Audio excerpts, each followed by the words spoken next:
사사기와 룻기는 같은 시대의 상황을 반영해 주는 말씀이 되겠습니다.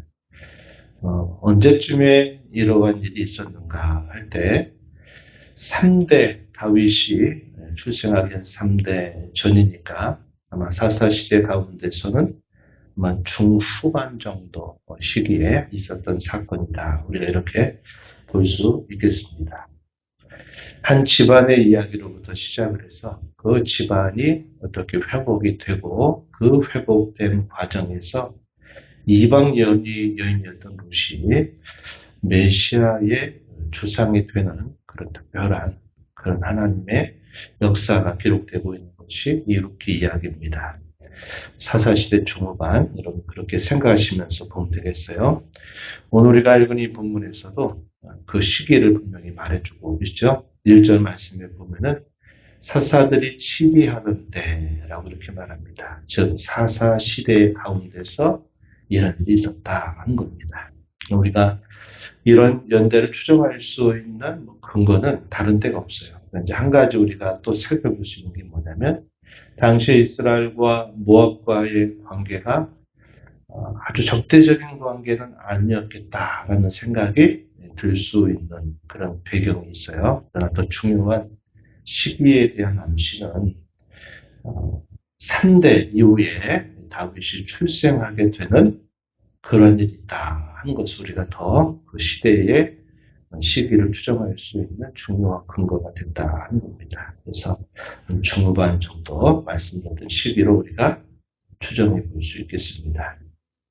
이 이야기는 엘리멜렉이라고 하는 사람, 유다 베들레헴에 속해 있는 이 엘리멜렉이라고 하는 사람의 가정에 일어났던 이야기를 기록해 주고 있습니다.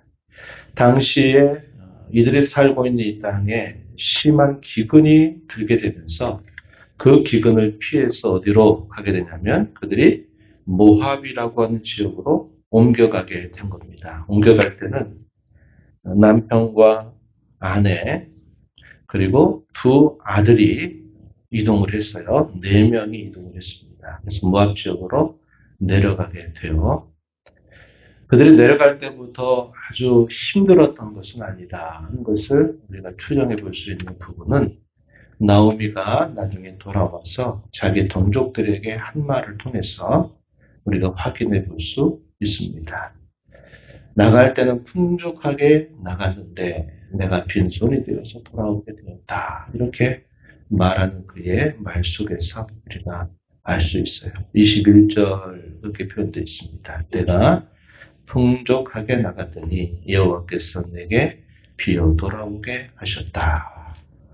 우리가 추정해 보면은 당시 이들이 살고 있는 땅에 기근이 아마 시작되는 그 즈음에 먹고 살 것이 아직 없는 것이 아니라 그럴 즈음에 뭔가 문제가 생기겠거니 하고서 이 엘리멜렉이라고 하는 가정이 그것을 피해서 모압 지역으로 옮겨오게 되었다는 것을 보게 됩니다. 이것이 하나의 문제의 중요한 발단이 되는 것을 우리가 알게 되는 부분이에요. 2절 말씀으로 들어가서 보면 그 사람의 이름이 엘리멜렉이다 이렇게 표현했습니다. 엘리멜렉, 나의 하나님이 왕이시다. 이 이름은 참 멋진 이름을 가지고 있는데 이 엘리멜렉이 그의 아내였던 나오미 그리고 두 아들이었던 말론과 기론을 데리고 이 유다 베들레헴을 떠나서 모압으로 옮겨가게 되었다 이렇게 표현했고요. 그런데 이 모압으로 옮겨가고 난 다음에 큰 변화가 생겼던 게 뭐냐면 이 나오미의 남편이었던 엘리멜렉이 거기서 죽게 됩니다. 그리고 두 아들은 그곳에서 결혼을 하는데 모압 여인들과 더불어 결혼을 하게 됩니다. 그래서 남편은 떠나고 이제 두 아들과 두 자부와 함께 지내고 있던 중에 또 안타깝게도 두 아들들이 자손이 없이 다 죽음을 모압 땅에서 당하게 된 겁니다. 그래서 어떤 삶의 무한거리를 피해가지고 모압으로 갔는데 그의 집안에는 더 끔찍한 일이 그 가정에 일어나게 된 일이죠. 그래서 한 10여 년 정도가 그곳에 지나가게 됩니다. 그래서 거기서 참 어렵게 생활하고 있는 중에 하나님께서 기근을 아시고 자기 백성들을 돌보셔서 다시 그 땅이 다시 흉년을 벗어나게 하시다는 소식을 듣고서는 그들이 결국은 다시 고향 땅으로 돌아가겠다라고 하는 결단을 내리게 됩니다.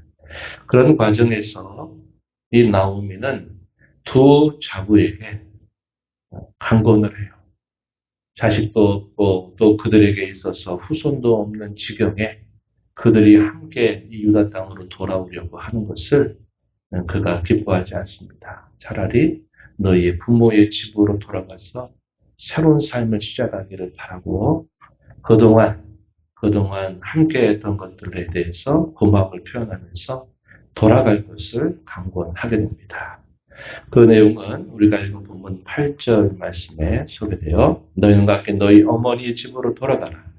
너희가 죽은 자 들고 나를 선대한 것 같이 여호와께서 너희를 선대하시기를 원한다. 이렇게 그들을 축복하면서 돌려보내려고 하는 겁니다. 그리고 또 9절에 보면 여호와께서 너희에게 허락하사 각기 남편의 집에서 위로를 받게 하시기를 원한다. 새로운 삶을 뿌리도록 그렇게 축복하는 그런 말을 하게 되고 그들과 입을 맞춥니다. 그러나 이 두 자부다 아닙니다. 우리는 어머니와 함께 가겠습니다. 라고 처음에는 이렇게 간곡하게 말해요. 그러다가 이 나오미가 또다시 두 번에 거쳐서 또다시 돌아갈 것을 그들에게 강권하게 돼요. 그들에게 후손을 이을 만한 자식을 낳을 수 있는 상태도 아니다. 이렇게 말합니다. 고대 시대의 후손을 이어간다 하는 것이 얼마나 중요한 일인지 몰라요. 그런데 그럴 만한 가능성이 자기에게는 하나도 없는 그런 상황에서 자신을 따라오는 것에 대해서 심히도 불편한 마음을 가졌고 또다시 두 자부에게 돌아갈 것을 권면하게 됩니다. 자기의 마음이 너무나 아프다 이렇게 말하면서 간곡하고 진심을 담아서 그들에게 돌아갈 것을 다시 한번 이야기하게 돼요. 13절 후반에 이렇게 말합니다. 여호와의 손이 나를 치셨으므로 나는 너희로 말미암아 더욱 마음이 아프도다. 이렇게 말하면서 그들을 돌려보내게 됩니다. 그 가운데서 한 자부 오르바는 시어머니에게 입을 맞추고 돌아가게 되지만 한 자부였던 룻은 그 어머니를 붙쫓았다. 이렇게 표현합니다. 그러면서 그 자부가 어머니에게 한 말을 보면 대단히 특이한 말을 하게 되죠. 16절 말씀에 룻이 어머니에게 한 말입니다. 내게 어머니를 떠나며 어머니를 따르지 말고 돌아가라 강권하지 마옵소서. 어머니께서 가시는 곳에 나도 가고 어머니께서 머무시는 곳에서 나도 머물겠나이다. 어머니의 백성이 나의 백성이 되고 어머니 하나님이 나의 하나님이 되실 것입니다. 어머니 죽으시는 곳에서 나도 죽어 거기 묻힐 것입니다. 내가 죽는 일 이외에 어머니를 떠나게 된다면 여호와께서 내게 벌을 내리시고 더 내리시기를 원합니다. 이렇게 말합니다. 하나의 맹세의 형태를 담아서 자신은 결코 어머니를 떠나지 않겠다라고 이렇게 말하는데 그의 말 속에 참 좋은 말이 들어있죠. 어머니 백성이 나의 백성이 될 것이고 어머니 하나님이 나의 하나님이 되실 것입니다. 이 루시가 듣던 그의 특별한 생각에는 그 나오미가 섬겼던 하나님이 누구이신가에 대한 신앙의 고백이 담겨있다 하는 것을 보게 됩니다. 물론 깊은 정도의 신앙이라고 말할 수는 없을 거예요. 왜냐하면 그 집안 전체가 그 사사시대의 평범한 그런 모습을 때로 드러내고 있는 상황이기 때문에 그러하다 하는 겁니다. 그럼에도 불구하고 여호와 하나님을 섬기는 그 가정으로 시집을 와서 그 하나님에 대한 이 신앙의 고백까지 담아서 자신은 어머니를 끝까지 따라가겠습니다. 이렇게 굳은 결심을 표현하게 되니까 이 나오미가 그러한 그의 결심을 보고서는 더 이상 말하지 않았다. 이렇게 표현을 합니다. 그리고 모압 땅에서 마침내 고향 땅으로 돌아오게 되는데 이 돌아오게 된 소식이 그 고향 사람들에게 알려지게 됩니다. 그러면서 한 10여 년이 지나서 돌아오게 된 그들에 대해서 당신이 나오미 아니냐. 마을 사람들이 그를 알아보게 돼요. 그런데 이 나오미가 마을 사람들 앞에 고백하는 그 고백의 내용에는 자기의 삶에 대한 많은 애환들, 그리고 하나님께서 자신의 삶에 어떤 일들을 하시는가에 대한 겸손한 고백이 담겨 있음을 우리가 확인할 수 있습니다. 나오미가 뭐라고 대답을 하나 보니까 20절 이하에 나오미라고 부르지 말고 마라라고 차라리 불러달라 이렇게 이야기합니다. 이 나오미라고 하는 말의 뜻은 기쁨 혹은 희락이라는 뜻을 담고 있는 말이고요.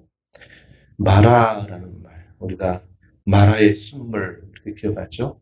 마라라는 말이 고통, 괴로움을 나타내는 그런 표현입니다. 자기를 이름대로 부르지 말라는 거예요. 나는 괴롭고 고통을 받은 사람이다. 하나님 앞에 징계받은 사람이다. 라는 사실을 자신의 고향 땅의 사람들 앞에 그대로 고백하는 모습을 표현하고 있습니다.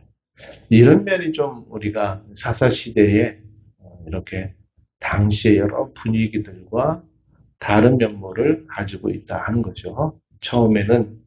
처음엔 먹고 살 길을 찾아서 자신들이 살고 있는 고향 사람들을 떠나서 더더군다나 이방 땅이 낯선 곳으로 떠나가는 그런 일이 있었지만 자신이 10여 년 넘는 세월 동안 있었던 그런 모든 일들을 하나님 앞에서 하나님이 징계하신 일이구나. 하나님 결코 기뻐하시 않으셨던 일이구나 하는 것을 깨닫고서 마을 사람들 앞에 자신의 모습을 그대로 고백할 줄 아는 것. 이런 면들은 사사시대의 다른 사람들의 그 생각과 좀 다른 그런 좋은 면모를 보여주고 있는 부분이다. 이렇게 이야기할 수 있겠습니다. 그가 고백한 말.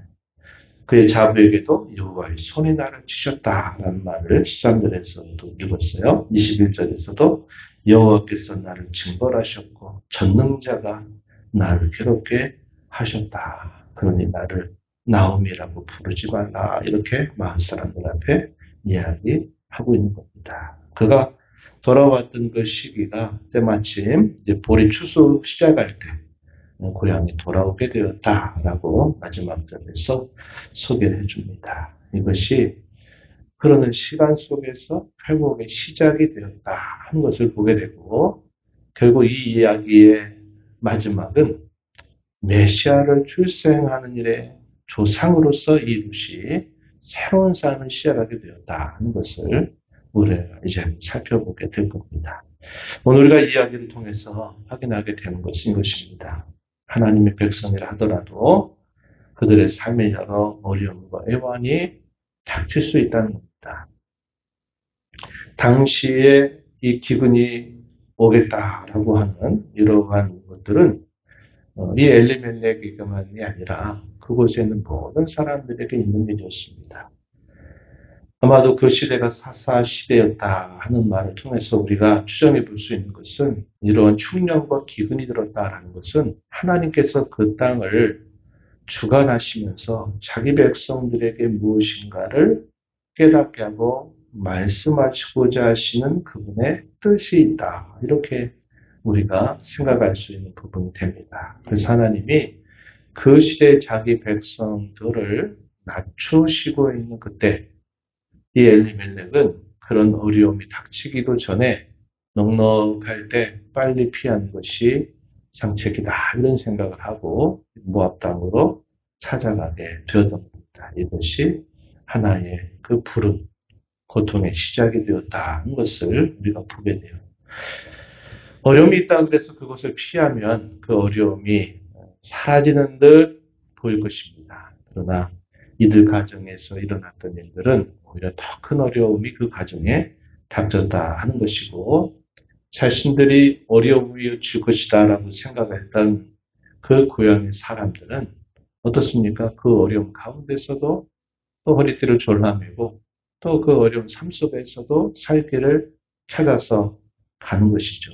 그 말은 그 땅을 돌보시는 하나님이 그렇게 하셨다 하실 때는 여전히 하나님 끝까지 그 백성들을 돌보신다라고 하는 것을 우리가 알아야 된다는 것이죠. 그런데 그런 것을 피해서 옮겨간 것, 이것이 지나고 나서 보니까 이게 잘못된 일이었구나 하는 것을 나오미가 깨닫고 고백하게 되는 것이죠. 우리가 살다가 이 세상 속에서 여러 어려움들이 있을 때 우리가 이럴 수 있죠. 신앙인으로 살다가 어떤 어려움들이 닥칠 때 그 어려움을 피해서 우리가 다른 방도를 찾고 다르게 어떤 일들을 추구하게 될 때 그것이 일시적으로는 도움이 될 수 있을지 모르지만 결과적으로는 그것이 우리에게 어떤 도움이 되지 못한다는 것을 우리가 이런 이야기를 통해서 영적으로 적용해 볼 수 있다 하는 것입니다. 우리가 그런 생각 많이 하잖아요. 일단은 이러니까, 일단은 저러니까 하는 것들을 우리가 하나의 이유로 삼아서 우리가 신앙으로 무엇인가를 감당하고 하고 신앙 안에 머물러야 할 그 자리를 우리가 잠시 잠깐 좀 떠나보겠다, 좀 피해보겠다라는 생각을 우리가 할 수 있습니다. 그런데 지나고 나서 보면 그것이 자기에게 진정한 유익이 되느냐, 그렇지 못하다 하는 것을 우리에게 분명히 보여주고 있는 겁니다. 아무리 그 시대가 사사 시대여서 이스라엘 백성들과 이방의 백성들의 수준의 차이가 없고 거의 세속화되고 동화된 그런 시대를 산다 하더라도 자기의 동족들을 떠나서 이방 사람들이 살고 있는 곳에 가게 되면 그 땅의 종교, 그 땅의 영향은 더 많이 받게 될 것이죠. 그런데 그런 부분들은 생각하지 않는 겁니다. 중요하게 여기지 않았어요. 단순히 그들의 삶에 닥치는 어려움을 피해서 떠나간 것이 더 중요한 것을 놓치게 되는 그런 일이 되었다는 것을 보여주고 있는 것입니다. 그러나 분명한 사실은 뭘까요? 하나님이 징계임을 깨닫고 다시 자신의 고향 땅으로 돌아오게 된 것이 회복의 시작이 된다 하는 것을 또 이 이야기는 우리에게 보여줍니다. 우리가 하나님 앞에서 사는 길이 이러한 생각과 마음을 가지고 살아야 되는구나 하는 것을 이 이야기를 통해서 우리가 배우게 돼요. 하나님 앞에 자신이 누군가를 발견하고 깨닫고 인정하고 고백하고 사는 것. 이것이 하나님 백성에게는 은혜를 받는 그 시작이 된다 하는 것을 마음에 잘 간직하면서 우리가 기쁠 때는 찬송하고 어려움을 당하게 될 때는 하나님을 가까이 더 기도하고 하는 일들을 통해서 우리는 끊임없이 우리의 삶을 통해 하나님을 더 깊이 의지하는 법을 배우며 살아가는 저와 여러분 되어야 하겠습니다.